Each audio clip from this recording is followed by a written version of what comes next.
राम राम राम। आ गया है आपके लिए गुड़ धनिया का सेकंड पार्ट।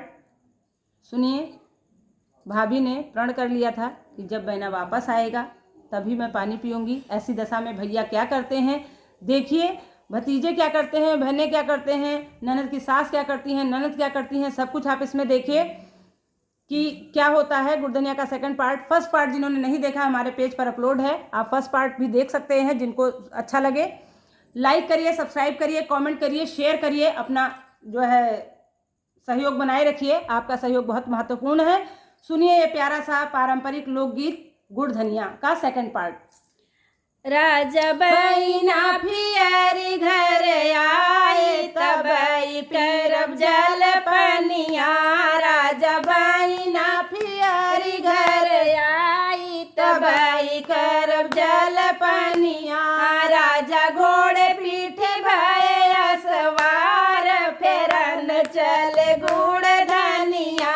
राजा घोड़े पीठे भय सवार फेरन चल गुड़ धनिया। ए हो रहिया मखेलत भयन में गए है अपने मैया के लगे। हो रहिया मखेलत भयन में गए है अपने मैया के लगे। मैया आवत मामा हमार पियायो उनका जल पनिया। मैया आवत मामा हमार पियायो उनका जल पनिया। भैया घोड़वा बंधाओ घोड़ सरिया पियाऊ कुछ जल पनिया। भैया घोड़वा बंधाओ घोड़ सरिया पियाऊ कुछ जल पनिया। बहिनी नाही हमरे भूखिया पियास फेरन आयन गुड़ धनिया। बहिनी नाही हमरे भूखिया पियास फेरन आयन गुड़ धनिया। भैया नाने नाने बहिने तोहार चबाइलिन गुड़ धनिया। भैया नाने नाने बहिने तोहार चबाइलिन गुड़ धनिया। बहिनी तोरी भौजी परी पलंगरिया खीन नाही दलुइनिया। बहिनी तोरी भौजी परी पलंगरिया खीन नाही दतुइनिया। बहिनी बहिना फियरी घर जाई तब करी है जल पनिया। बहिनी बहिना फियरी घर जाई तब करी है जल पनिया। अरे हो द्वारे से ननदी अंगन गई सासू से अराज करे हो। ये हो द्वारे से ननदी अंगन गई सासू से अरज कर हो। सासू नौ मन गोहुआ बुझाओ फेरन जाबै गुड़ धनिया।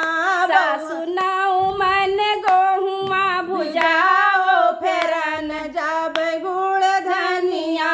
बौहर लाग देऊ जेठ बैसाख फियरिया यो गुड़ धनिया। बौहर लाग देऊ जेठ बैसाख फियरिया यो गुड़ धनिया। सासू मोरी भौजी परी हल बेहाल कीन नाही दातुइनिया। सासू मोरी भौजी परी हल हाल कीन नाही दातुइनिया। सासू बहिना फियरी घर जाई तब करी है जल पनिया। सासू बहिना फियरी घर जाई तब कर जल पनिया। बौहर ओढ़ी ले चटक चुनरिया पियरिया ओ गुड़ धनिया। बौहर ओढ़ी ली न चटक चुनरिया फेरन चली गुड़ धनिया। बौहर ओढ़ी ली न चटक चुनरिया फेरन चली गुड़ धनिया। हे हो रहिया मखेलत भतीजवे गए है अपने मैया के लगे। मैया आवत बुआ हमारे पियायो उन उनका ठंडा पनिया, मैया आवत बुआ हमारे पियायो उनका ठंडा पनिया। बहनिया वो बैठो रे तुले पलंगिया, पियाओ कुछ जल पनिया। बहनिया वो बैठो रे तुले पलंगिया, पियाओ कुछ जल पनिया। भौजी नाही हमरे भूखिया पियास, फेरन आयन गुड़ धनिया। भौजी नाही हमरे भूखिया पियास, फेरन आयन गुड़ धनिया। बहनी तोरा भैया बहुत बेकार, फेरन गए गुड़ धनिया।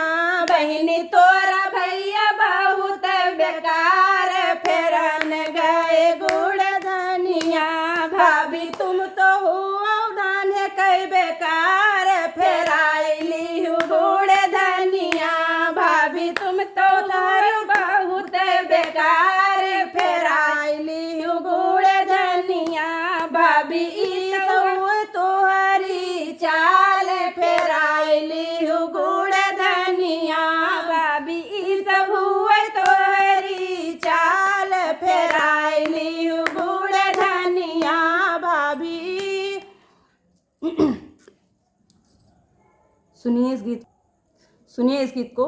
जैसे इस गीत में भैया भाभी को प्रेम करते हैं और कहने पर उनके तुरंत चले गए गुड़ धनिया लेने।